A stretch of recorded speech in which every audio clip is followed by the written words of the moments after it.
Hello बच्चों, hope you all are fine. आज हम लोग जिस टॉपिक को डिस्कस करने जा रहे हैं वो है इकोलॉजिकल पिरामिड। इंपॉर्टेंट टॉपिक है, नीट में अक्सर यहाँ से क्वेश्चन पूछे जाते हैं। इकोलॉजिकल पिरामिड एनसीईआरटी कहता है कि आप पिरामिड से बिल्कुल फैमिलियर होंगे। अगर आप किसी भी पिरामिड को देखते हैं तो उसका बेस ब्रॉड होता है और एपेक्स की तरफ क्या होते जाता है, नैरो।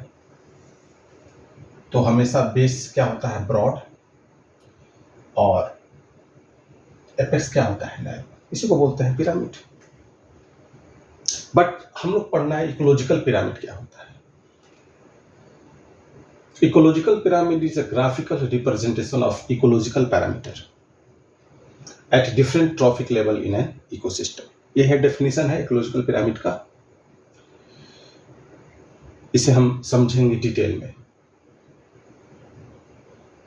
आपके एनसीईआरटी में मेंशन है कि if you express food and energy relationship between different organism at different trophic level, then आपको पिरामिड बनता हुआ नजर आएगा। नहीं समझ में आया? चलिए समझते हैं। इकोलॉजिकल पिरामिड समझने के लिए हमको फूड चेन का कॉन्सेप्ट समझना होगा, क्योंकि इकोलॉजिकल पिरामिड बेस्ड होता है फूड चेन पर। वो फूड चेन या तो ग्रासलैंड इकोसिस्टम में हो, या एक्वेटिक सिस्टम में हो, या ट्री इकोसिस्टम पर। इसी के बेस पर हम इकोलॉजिकल पिरामिड ड्रॉ कर सकते हैं। ये इकोलॉजिकल पिरामिड या तो अपराइट हो सकता है और नहीं तो इन्वर्टेड हो सकता है। ये इकोलॉजिकल पिरामिड या तो अपराइट हो सकता है या इन्वर्टेड हो सकता है। तो कहां अपराइट होगा, कहां इन्वर्टेड होगा, वो तो हम बाद में समझेंगे। इसे को समझने से पहले जो इंपॉर्टेंट बात है वो मैं बताना चाहता हूं आपको कि ecological pyramid is given by Charles Elton. इसलिए इकोलॉजिकल पिरामिड को बोला जाता है एल्टोनियन पिरामिड भी बोला जाता है। इकोलॉजिकल पिरामिड या एल्टोनियन पिरामिड, और ये मेनली बेस्ड होता है फूड चेन पर। इसमें फूड वेब कंसीडर नहीं किया जाता है। और फूड चेन जैसे मैंने बताया कि ग्रासलैंड इकोसिस्टम का फूड चेन हो, या एक्वेटिक इकोसिस्टम का फूड चेन हो, या ट्री इकोसिस्टम का फूड चेन, इसके आधार पर हम पिरामिड बना सकते हैं। या तो पिरामिड अपराइट होगा और नहीं तो इन्वर्टेड होगा। तो चलिए इसको समझते हैं।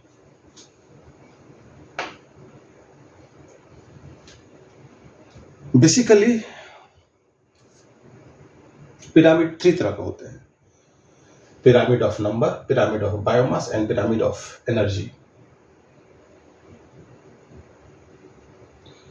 और जो मैंने इस इकोलॉजिकल पिरामिड में डेफिनेशन में जिक्र किया है इकोलॉजिकल पैरामीटर, ये इकोलॉजिकल पैरामीटर हो सकते हैं क्या, आपका नंबर, या आपका बायोमास, या क्या हो सकता है, एनर्जी। इन्हीं पैरामीटर के आधार पर हम पिरामिड को तैयार करते हैं। तो चलिए समझते हैं। पहले समझते हैं हम ग्रासलैंड इकोसिस्टम में। ग्रासलैंड इकोसिस्टम, तो किसी भी इकोसिस्टम में अगर हमको पिरामिड बनाना है तो पहले हमको बनाना होगा उसका वहां का फूड चेन।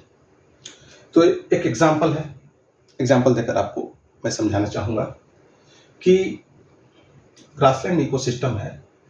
यहां पर ग्रास को खाने वाले हैं रैबिट, रैबिट को खाने वाले हैं फॉक्स, एंड फॉक्स को खाने वाले हैं क्या, lion. Grass food chain, grass कौन खाया? रैबिट। रैबिट को कौन खाया? फॉक्स। फॉक्स को कौन खाया? लायन। अब मैं बोलूंगा कि आप इस फूड चेन को देखकर पिरामिड ऑफ नंबर के आधार पर, इस नंबर के आधार पर आप क्या बनाइए? पिरामिड बनाइए। तो नंबर के आधार पर जब पिरामिड बनाइएगा, नंबर के आधार पर पिरामिड बनाइएगा, तो आपको इस तरह का पिरामिड, अपराइट पिरामिड देखने को मिलेगा। और एनसीईआरटी में ये पिरामिड मेंशन है। तो चलिए बनाते हैं। तो आप किसी भी इकोसिस्टम में, ग्रासलैंड इकोसिस्टम में देखिएगा, ग्रास का नंबर ज्यादा होगा। ग्रास का नंबर ज्यादा होगा तो हमेशा इसको बार के फॉर्म में रिप्रेजेंट किया जाता है। चलिए, ग्रास के नंबर को रिप्रेजेंट करने के किसी भी ग्रासलैंड इकोसिस्टम में ग्रास का नंबर ज्यादा है, तो नंबर ज्यादा है तो इसका जो बार होगा ये ज्यादा बड़ा होगा। चलिए भाई, मैंने बना दिया क्या, ग्रास का नंबर के आधार पर इसका बार। और जो प्रोड्यूसर होता है इसका हमेशा कहां शो किया जाता है? बेस पर। प्रोड्यूसर को हमेशा बेस पर शो किया जाता है और एपेक्स पर सेकेंडरी या टर्सरी कंज्यूमर को शो किया जाता है। तो ग्रास का नंबर किसी भी ग्रासलैंड इकोसिस्टम में ज्यादा होता है। जैसे किसी ग्रासलैंड इकोसिस्टम में ग्रास का नंबर कितना है? अप्रोक्सीमेटली मान लीजिए एनसीईआरटी दिया है 6 लाख, तो ये बार हुआ ग्रास का 6 लाख। इनको खाते हैं क्या? रैबिट। रैबिट कंज्यूम करते हैं तो रैबिट हुआ क्या? Herbivores primary consumer. तो रैबिट का हमेशा नंबर ग्रास से क्या होगा? कम होगा। तो इसका नंबर के आधार पर मैंने रैबिट को शो किया। रैबिट को खाने वाले हैं कौन? फॉक्स। तो फॉक्स का नंबर हमेशा रैबिट से क्या होगा? कम होगा। तो ये लो छोटा सा और फॉक्स को खाएंगे कौन? Top consumer lion. तो लायन का क्या होगा? और छोटा, बार के फॉर्म में शो करेंगे। अगर आप यहां से इसको कनेक्ट करेंगे तो आपको क्या मिल जाएगा? एक पिरामिड। तो ये है पिरामिड ऑफ नंबर। किसमें? ग्रासलैंड इकोसिस्टम में। नंबर के आधार पर आपके एनसीईआरटी में मेंशन है कि यहां लायन या जो टर्सरी कंज्यूमर है 3 इन नंबर एंड ग्रास है कितना? 6 लाख। मतलब 3 लायन को या टर्सरी कंज्यूमर को कितना प्राइमरी प्रोड्यूसर सपोर्ट कर रहा है? 6 लाख। कितना प्रोड्यूसर है? 6 लाख सपोर्ट करता है कितना? 3 लायन। इसे आप याद रखिएगा क्योंकि एनसीईआरटी में मेंशन है। अगर आप इसी को आप बायोमास के फॉर्म में पिरामिड को बनाना चाहिएगा तो ये भी ऑलवेज क्या आएगा? अपराइट। अब जैसे बायोमास का मतलब क्या होता है? वेट। बायोमास का मतलब तो वेट। तो एक होता है फ्रेश वेट और दूसरा होता है ड्राई वेट। तो हमेशा हम लोग यूज करते हैं किसको? ड्राई वेट को। फ्रेश वेट क्या हुआ? मान लो कोई प्लांट हुआ, प्लांट का टहनी ब्रांच तोड़े, उसका वेट किए, जो आया वो फ्रेश वेट हुआ। और उसी ब्रांच को अगर मैंने धूप में सुखाया तो वाटर एवापोरेट हो जाएगा, केवल बचेगा उसमें ऑर्गेनिक एंड इनऑर्गेनिक पार्ट। अब मैं उसका जो वेट लूंगा तो उसको बोलेंगे क्या? Dry weight. Dry wait.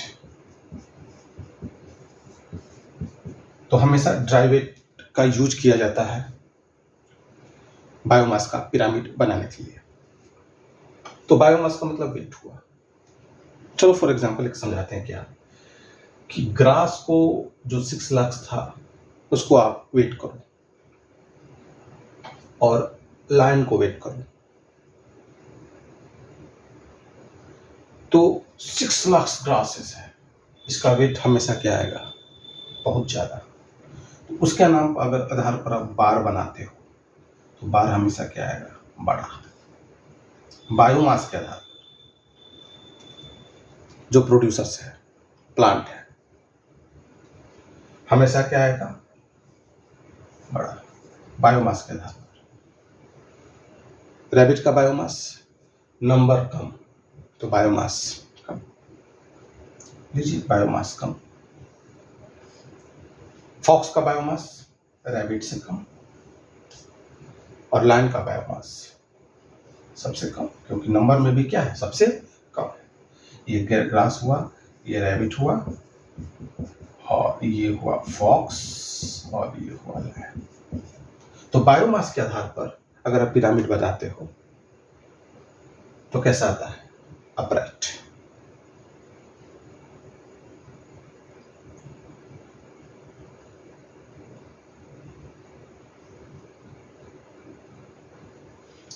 अब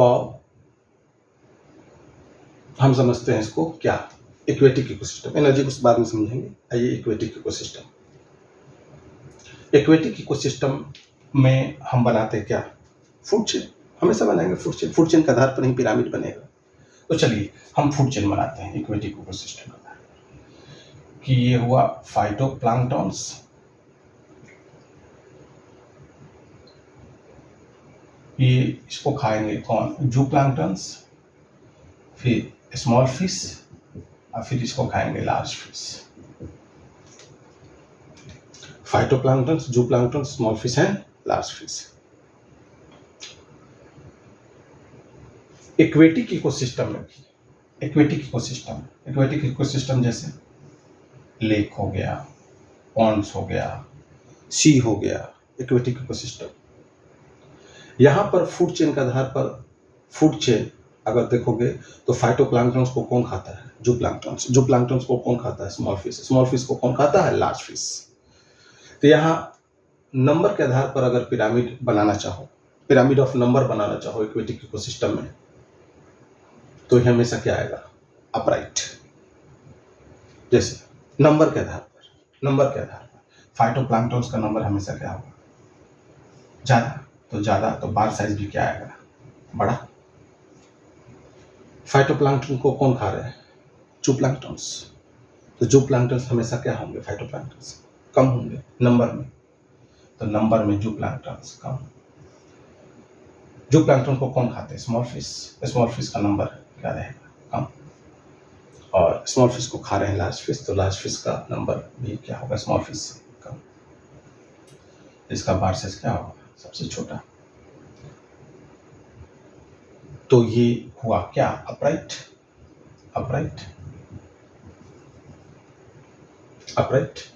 यहां पर भी पिरामिड क्या हुआ, अपराइट। पिरामिड ऑफ नंबर के आधार पर क्या हुआ, यहाँ अपराइट। याद रखिएगा बच्चों, ये पूछा जाता है, अपराइट। यहां पर भी क्या हुआ, अपराइट।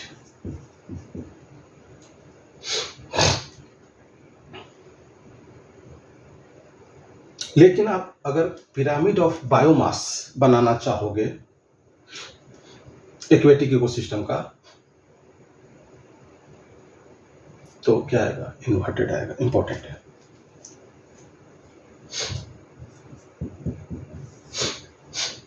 इन्वर्टेड आएगा, इंपॉर्टेंट है। कैसे इन्वर्टेड आएगा, समझो आप। बायोमास के आधार पर, ये था नंबर के आधार पर, ये है बायोमास के आधार पर। बायोमास मतलब वेट के आधार पर।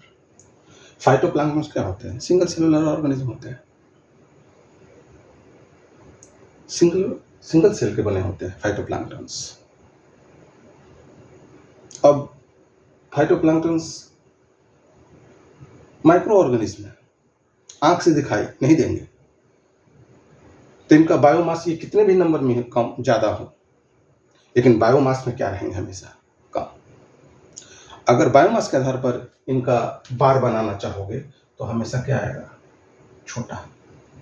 बायोमास के आधार पर, नंबर के आधार पर नहीं, बायोमास वेट के आधार पर। इनको खाते हैं कौन, जूप्लांक्टन। तो जूप्लांक्टन का बायोमास ज्यादा होगा किससे, फाइटोप्लैंक्टन से। इनको खाते हैं कौन, स्मॉल फिश। स्मॉल फिश का बायोमास जूप्लांक्टन से क्या होगा, ज्यादा होगा। और लार्ज फिश, शार्क का बायोमास क्या होगा, स्मॉल फिश से सबसे ज्यादा होगा। तो बायोमास के आधार पर आप देखोगे तो ये कैसा बन गया, इन्वर्टेड। ये इंपॉर्टेंट है बच्चों, इसको याद रखिएगा, इंपॉर्टेंट है कि pyramid of biomass in aquatic system is inverted. आपका एनसीईआरटी इसको समझाना भी चाहा है कि पिरामिड ऑफ बायोमास इन सी में क्या होगा, इन्वर्टेड होगा। हम लोग पढ़ेंगे उसको। तो बायोमास के आधार पर एक्वेटिक इकोसिस्टम में पिरामिड की तरह कैसा होगा, इन्वर्टेड। अब है क्या, ट्री इकोसिस्टम। ये भी एनसीईआरटी में मेंशन है, ट्री इकोसिस्टम। ट्री इकोसिस्टम मतलब एक ट्री, बड़ा सा ट्री, बनियान ट्री, बरगद का पेड़। बरगद का पेड़, हम बनियान ट्री के बारे में डिस्कस कर रहे हैं। Pyramid of number in case of tree ecosystem. Tree ecosystem में नंबर के आधार पर अगर पिरामिड बनाना चाहिए तो हमेशा क्या आएगा, इन्वर्टेड। कैसे inverted, pyramid of number in tree ecosystem is inverted. Inverted आता है कैसे, बनियान ट्री कितना है, केवल एक। तो दीजिए भाई, हम एक बना दीजिए, बना लिए बार, एक पेड़ के लिए नंबर। उस ट्री पर बहुत सारे बर्ड्स प्रेजेंट है, बहुत सारे बर्ड्स हैं, तो ये बर्ड्स का बार बना दिए, बहुत सारे बर्ड्स। और बर्ड्स पर, हर बर्ड्स पर बहुत सारे पैरासाइट्स हैं, तो ये पैरासाइट्स का नंबर का बार। तो आप देखोगे क्या कि पिरामिड ऑफ नंबर अगर ट्री इकोसिस्टम के लिए क्या आता है, इन्वर्टेड। क्या आता है, इन्वर्टेड। ट्री एक है नंबर में, उससे ज्यादा नंबर पर कौन है, उस पर बर्ड है, और बर्ड्स पर क्या है, पैरासाइट्स। बहुत सारे पैरासाइट्स हैं नंबर में, तो उनका बार साइज बड़ा हुआ। तो ये हुआ ट्री इकोसिस्टम का। तो पिरामिड ऑफ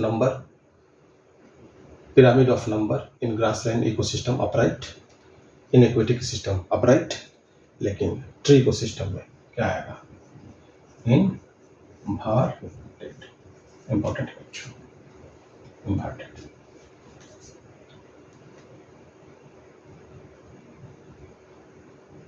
अब आओ, पिरामिड ऑफ बायोमास का तो जिक्र किए थे हम लोग ग्रासलैंड इकोसिस्टम में, लेकिन अब एक्वेटिक इकोसिस्टम में पिरामिड ऑफ बायोमास कैसा है, इन्वर्टेड।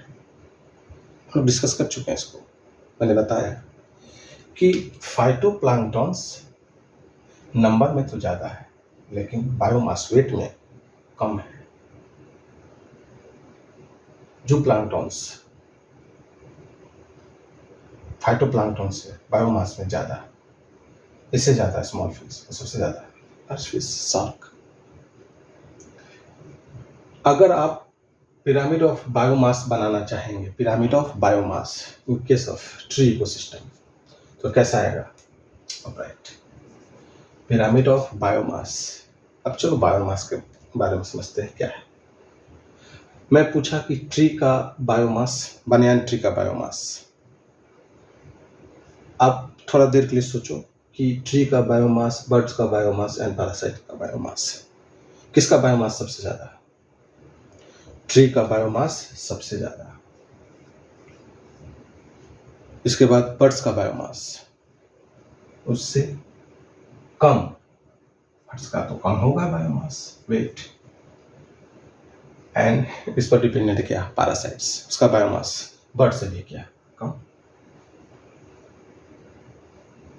पैरासाइट्स। तो ये कैसा आया, अपराइट।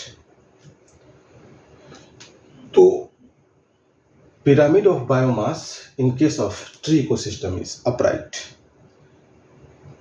लेकिन यही tree ecosystem pyramid of number के आधार पर क्या होगा, इन्वर्टेड। एक्वेटिक इकोसिस्टम में पिरामिड ऑफ नंबर अपराइट, लेकिन पिरामिड ऑफ बायोमास इन्वर्टेड। ये तो हुआ pyramid of number and pyramid of biomass के बारे में। आपका एनसीईआरटी के बारे में जिक्र किया है पिरामिड ऑफ बायोमास को लेकर, इस पिरामिड को एनसीईआरटी मेंशन किए हुए है कि फाइटोप्लैंक्टन्स है बायोमास में कम होते हैं और जो प्लैंक्टन्स बायोमास में ज़्यादा होते हैं।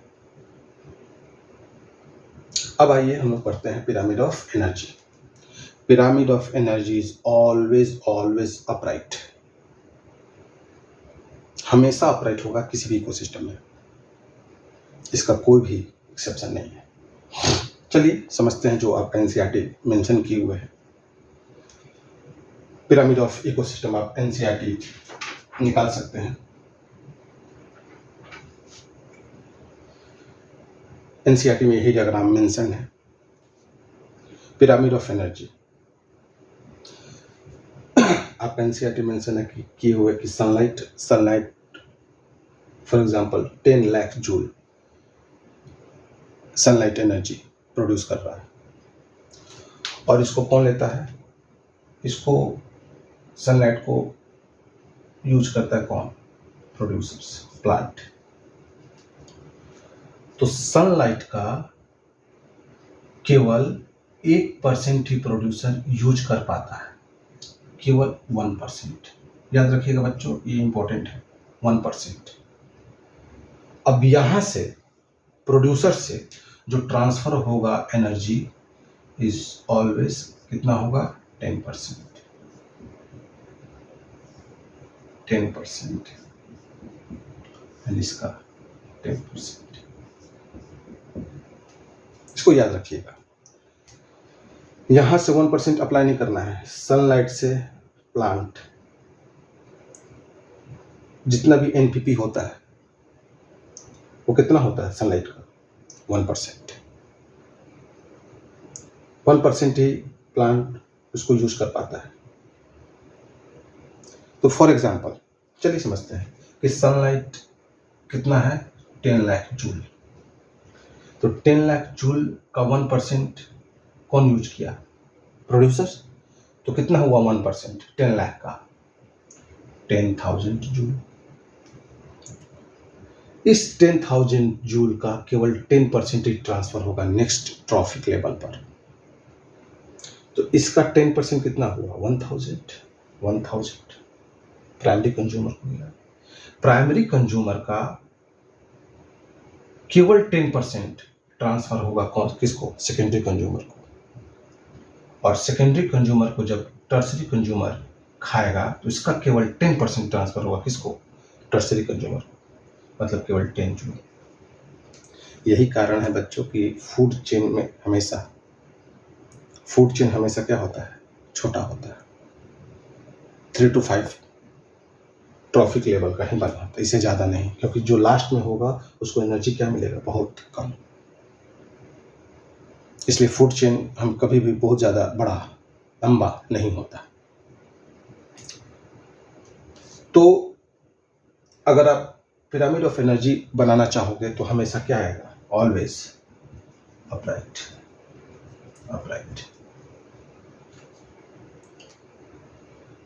ये जो 10% हर ट्रॉफिक लेवल से कितना ट्रांसफर हो रहा है, 10%, और बाकी का मेटाबॉलिक एक्टिविटी में या हीट के फॉर्म में क्या हो जाता है, लॉस हो जाता है एनर्जी। केवल 10% ही ट्रांसफर होता है from one trophic level to another trophic level. इसी को बोला जाता है 10% लॉ ऑफ लिंडेमान इंपॉर्टेंट है, 10% law of लिंडेमान।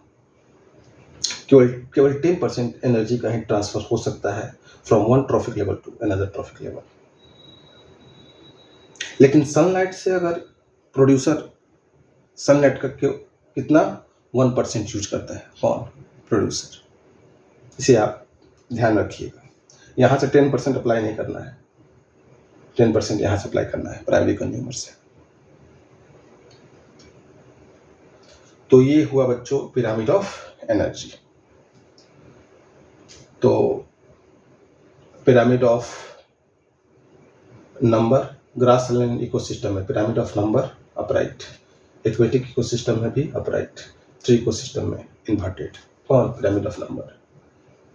Pyramid of biomass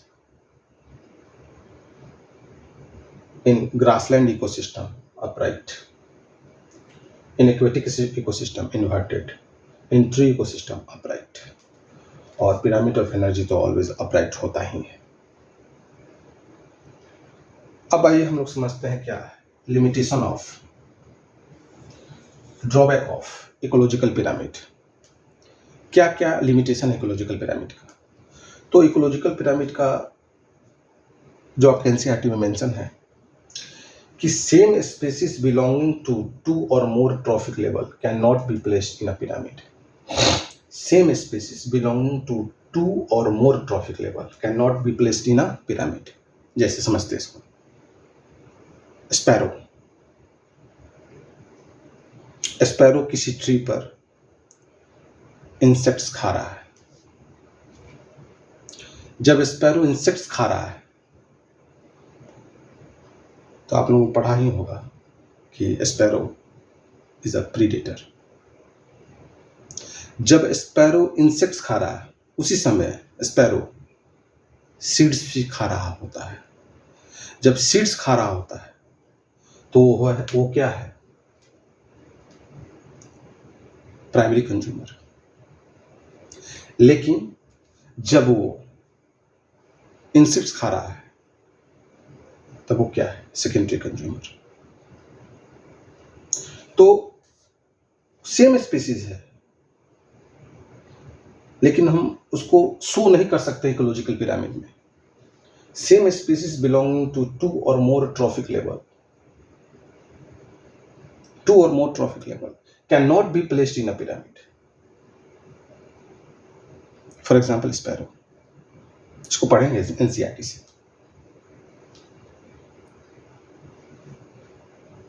जैसे हम लोग तो आ सकते हैं कहाँ कहाँ? आप प्राइमरी कंज्यूमर भी हो सकते हैं, सेकेंडरी कंज्यूमर भी हो सकते हैं, टर्सरी कंज्यूमर भी हो सकते हैं। कौन? मैं। जब आदमी प्लांट खा रहा होता है तो क्या है? किस ट्रॉफिक लेवल पर है? क्या है? Primary consumer. लेकिन जब एनिमल खा रहा होता है तो हो सकता है सेकेंडरी या टर्सरी। लेकिन हम इसको इकोलॉजिकल पिरामिड में शो नहीं कर सकते, इसलिए लिखा गया है कि सेम स्पीसीज, स्पैरो और मैन, सेम स्पीसीज, कभी एक ही स्पीसीज कभी प्राइमरी कंज्यूमर है तो कभी सेकेंडरी या टर्सरी कंज्यूमर है। जब आप बर्गर खा रहे होते हैं तो बर्गर में चिकन बर्गर खा रहे होते हैं तो चिकन बर्गर में क्या है? प्लांट्स का भी कुछ पार्ट है और कुछ एनिमल का पार्ट है। तो आप उस समय प्राइमरी कंज्यूमर भी हैं और सेकेंडरी या टर्सरी कंज्यूमर भी है। तो ये हुआ एक बात। और दूसरा, जैसे मैंने पहले बताया कि ecological pyramid is based on food chain, not on food web. तो इकोलॉजिकल पिरामिड है do not accommodate food web. ये फूड वेब पर आधारित नहीं होता है, बेस्ड नहीं होता है। किस पर बेस्ड होता है? फूड चेन पर। Saprophytes are not given any place in a pyramid. Saprophytes, decomposer, bacteria और फंजाई, इनको पिरामिड में कहीं पर भी जगह नहीं दिया गया। ये हुए कुछ लिमिटेशन ऑफ इकोलॉजिकल पिरामिड। तो चलिए हम लोग एनसीईआरटी से कुछ कुछ जो मेजर इंपॉर्टेंट लाइन है उसको अंडरलाइन कर लेते हैं, जो आपको समझने में हेल्पफुल होगा। तो चलिए इसको पढ़ते हैं।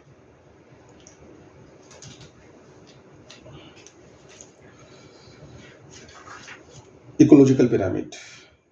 You must familiar with the shape of pyramid. The base of pyramid is broad and it narrow down at the apex. If you express the food or energy relationship between organism at different trophic level, तो आपको क्या बनता नजर आएगा? Pyramid. और इस relationship को हम किस पे एक्सप्रेस करते हैं? नंबर में, बायोमास में और एनर्जी में। Base of each pyramid, her base पे किसको रिप्रेजेंट किया जाता है? प्रोड्यूसर को, जो फर्स्ट ट्रॉफिक लेवल होता है। While apex represent secondary, tertiary या टॉप कंज्यूमर को एक्सप्रेस करता है। कौन? Apex. There are 3 types of ecological pyramid: pyramid of number, pyramid of biomass and pyramid of energy. तो देखिए आपका जो फर्स्ट डायग्राम है वो किसको शो किया है? Pyramid of number in grassland ecosystem. Pyramid of number in grassland ecosystem. यहाँ नियरली 6 लाख क्या है? प्राइमरी प्रोड्यूसर है। और कितने को सपोर्ट कर रहे हैं? 3। तो ये नंबर के आधार पर हुआ। आपका जो दूसरा डायग्राम है वो है पिरामिड ऑफ बायोमास के आधार पर। देखिए ड्राई वेट को मेंशन किया है। ड्राई वेट के आधार पर भी क्या है? ये अपराइट है। और थर्ड वन है इन्वर्टेड पिरामिड ऑफ बायोमास। किसमें? एक्वेटिक इकोसिस्टम में। फाइटोप्लैंक्टन्स हैं और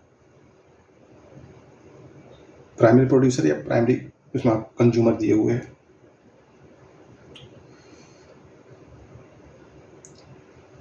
ये हुआ आपको फाइटोप्लैंक्टन्स और ये क्या हुआ? जूप्लैंक्टन्स। कैसा है? इन्वर्टेड। और आपका जो नेक्स्ट डायग्राम है वो है पिरामिड ऑफ एनर्जी। और मैंने बताया कि pyramid of energy is always upright. और इसी का एग्जांपल मैंने यहाँ बनाया है। आप देखिए कि सनलाइट कितना एनर्जी है? 10 लाख जूल। इसका केवल 1% यूज कर रहा है कौन? Plant producer. और यहाँ से फिर स्टार्ट हो जा रहा है क्या? 10% लॉ ऑफ लिंडेमान। तो सबसे जो लास्ट में होता है वो क्या है? उसको केवल 10% यानी 10 जूल ही प्राप्त होता है। तो इकोलॉजिकली अगर आप देखोगे तो carnivores are weak than herbivores. Ecologically, not physically. चलिए कुछ इंपॉर्टेंट पॉइंट्स है, इसको अंडरलाइन कर लेते हैं। एनसीईआरटी अंडरलाइन कीजिए। Given organism may occupy more than one trophic level simultaneously. कोई भी ऑर्गेनिज्म एक से ज़्यादा ट्रॉफिक लेवल को ऑक्युपाई कर सकता है। जैसे मैंने पहले बताया, इसका एनसीईआरटी एग्जाम्पल भी दिया है, जैसे कि sparrow is a primary consumer. when it eats seed, fruit, pea, तो ये क्या है? Secondary consumer. लेकिन जब ये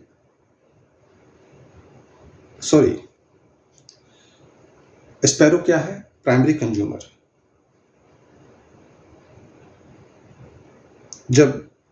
कब प्राइमरी कंज्यूमर? जब ये सीड को खाता है, फ्रूट्स को खाता है एंड पी को खाता है।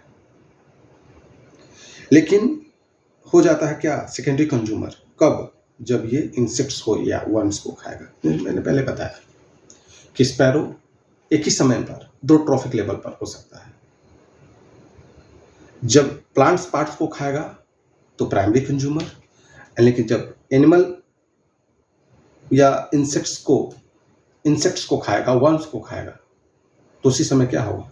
Secondary consumer. तो एनसीईआरटी जिक्र किया है, अंडरलाइन कीजिए कि one must remember that trophic level represent functional level, ठीक, not species. A given species may occupy more than one trophic level in the same ecosystem at the same time. ठीक, आप समझ गए होंगे कि स्पैरो एक ही समय पर अलग अलग ट्रॉफिक लेवल पर हो सकता है। हम लोग भी, मैंने भी आपका एनसीईआरटी जिक्र किया है कि can you work out how many trophic level human beings function at in a food chain. हाँ, जो मैंने बर्गर वाला आपको एग्जांपल दिया कि एक ही समय में वो प्राइमरी कंज्यूमर भी हो सकता है, सेकेंडरी जब प्लांट पार्ट को खा रहा है तो प्राइमरी कंज्यूमर, एंड जब एनिमल को कंज्यूम कर रहा है तो सेकेंडरी या टर्सरी भी हो सकता है। फिर नीचे एनसीईआरटी मेंशन है in most ecosystem all the pyramids of number. Mostly क्या होता है? अपराइट होता है। मोस्टली आप देखिए क्या है? Upright mostly. There are exception, इसको अंडरलाइन कीजिए। Also energy at lower trophic level is more than higher trophic level. Energy at a lower trophic level is always more than higher trophic level. Important इसको underline कर लीजिए। There are exception, क्या है समझिएगा उसको। If you were to count the number of insects feeding on a big tree, what kind of pyramid would you get? चलिए एक question पूछे हुए एनसीईआरटी, इसको समझते हैं। इसको मैं रब करता हूं जो एनसीईआरटी समझाना चाहा है।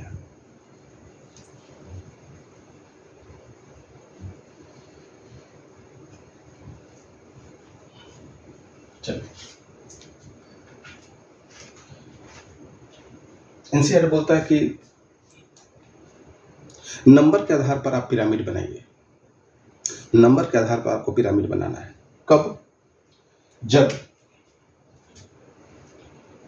एनसीईआरटी आप देखिए कि number of insects feeding on a big tree, what kind of pyramid would you get? Number of insects, number के आधार पर बनाना है pyramid. Number of insects feeding on a big tree, number के आधार पर, तो बिग ट्री, नंबर के आधार पर big tree, number एक ही है। अब इस पर कौन फीड कर रहा है? कौन है इस बिग ट्री पर? Number of insects feeding on a big tree, तो हमेशा ये है एक ट्री है, ट्री पर इंसेक्ट्स का नंबर ज्यादा होगा, तो बार साइज क्या होगा? बड़ा बनेगा।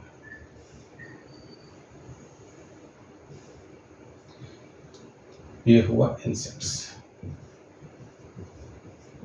तो कैसा बन गया? इन्वर्टेड बन गया। लेकिन आगे देखिए एनसीईआरटी क्या बोलता है। Now add an estimate of the number of small birds depending upon the insects. अब इस इंसेक्ट्स पर इस इंसेक्ट्स को कौन खा रहा है? Small birds. तो अब आप बनाइए पिरामिड। तो पिरामिड कैसा होगा? स्मॉल बर्ड्स फीड कर रहा है कौन? किस पर? इंसेक्ट पर। तो लीजिए भाई, स्मॉल बर्ड्स, इंसेक्ट्स का नंबर ज्यादा था तो बार साइज भी ज्यादा, लेकिन इसको कौन फीड कर रहा है? Small birds. तो स्मॉल बर्ड्स का नंबर क्या होगा? इंसेक्ट से कम होगा। लीजिए कम, मैंने बता दिया स्मॉल बर्ड्स। अब स्मॉल बर्ड्स को कौन फीड कर रहे हैं? स्मॉल बर्ड्स को फीड कर रहे हैं कौन? Large birds. लार्ज बर्ड्स खा रहे हैं, तो लीजिए लार्ज बर्ड्स, लार्ज बर्ड्स। तो आपको कैसा पिरामिड बनता हुआ नजर आ रहा है? कुछ इस तरह एनसीईआरटी जिक्र किए हुए हैं, इसको देख लीजिए आप कि if you were to count number of insects feeding on a big tree, what kind of pyramid would you get? Now add an estimate of number of small birds depending upon the insects and also the number of large birds eating the smaller one. Draw the shape you get. तो आपको इस तरह का कुछ pyramid बनता हुआ नजर आएगा। आगे देखिए important, the pyramid of biomass in sea, मैंने बताया था pyramid of biomass in aquatic ecosystem. Pyramid of biomass कैसा आता है? Generally inverted, because the biomass of fish far exceed, biomass fish का, शार्क का बहुत ज़्यादा होता है। किसके रिस्पेक्ट में? फाइटोप्लैंक्टन के रिस्पेक्ट में। Isn't it that a paradox? How would you explain this? क्या बोलता है एनसीईआरटी, समझिए। जब आप बना रहे हैं कि फाइटोप्लैंक्टन का बायोमास कम और लार्ज फिश का बायोमास ज़्यादा, तो आपको कैसा नजर आएगा? Pyramid of biomass inverted. आपको थोड़ा सा अजीब नजर नहीं आ रहा है? कैसे अजीब है कि कम बायोमास वाला ज़्यादा बायोमास वाला को सपोर्ट कर रहा है। फाइटोप्लैंक्टन का बायोमास क्या है? कम है, और जूप्लैंक्टन का क्या है? बायोमास ज़्यादा है। तो कम बायोमास वाला किसको सपोर्ट कर रहा है? जूप्लैंक्टन को। ज़्यादा बायोमास वाला को सपोर्ट कर रहा है। जनरली ऐसा नहीं होता है। जनरली ज़्यादा बायोमास वाला सपोर्ट करता है कम बायोमास वाला। लेकिन क्या है यहाँ? कम बायोमास वाला सपोर्ट कर रहा है किसको? ज़्यादा बायोमास वाला। तो थोड़ा सा अजीब नहीं है? हाँ अजीब है, लेकिन यार ऐसा हो सकता है। ऐसा कब हो सकता है? ऐसा तब हो सकता है जब फाइटोप्लैंक्टन्स क्या है? आपको मैंने बताया कि फाइटोप्लैंक्टन्स माइक्रो ऑर्गेनिज्म होता है, सिंगल सेल का बना होता है। ठीक है, फाइटोप्लैंक्टन्स का बायोमास कम है, माना कि बायोमास कम है, और इसको कौन खा रहे हैं? जूप्लैंक्टन्स ज़्यादा बायोमास वाले खा रहे हैं। हो सकता है, ये तब हो सकता है जब फाइटोप्लैंक्टन्स क्या करते हैं? बहुत तेजी के साथ डिवाइड करते हैं। इधर से एक साइड से जूप्लैंक्टन्स फाइटोप्लैंक्टन्स को खाते रहते हैं, और फाइटोप्लैंक्टन्स बहुत तेजी के साथ दूसरी तरफ डिवाइड करते जाते हैं। इधर से जूप्लैंक्टन्स खाते जाते हैं और फाइटोप्लैंक्टन्स क्या करते जाते हैं? डिवाइड करते जाते हैं। तो हाँ, ऐसा हो सकता है, और ये देखने को मिलता है जनरली कहाँ? सी में, जैसा कि एनसीईआरटी में मेंशन है। तो चलिए इसको आगे देखते हैं। Pyramid of energy is always upright, can never be inverted. Underline कर लीजिए, because when energy flow from particular trophic level to next trophic level, some energy is lost as a heat at each step. Some energy मतलब 90% का क्या हो जाता है? Lost हो जाता है एज ए हीट या मेटाबॉलिक एनर्जी के फॉर्म में ही लॉस्ट हो जाता है। Each bar in energy pyramid indicates amount of energy present at each trophic level in given time or annually per unit area। चलिए आगे दिया है आपका लिमिटेशन ऑफ इकोलॉजिकल पिरामिड। तो वही जो मैंने अभी आपके साथ डिस्कस किया है, ये है कि such as it does not, limitation of ecological pyramid such as it does not take into account the same species belongs to two or more trophic level। अगर कोई एक स्पीसीज स्पैरो 2 और मोर ट्रॉफिक लेवल पर है तो हम उसको pyramid में शो नहीं कर पाते हैं।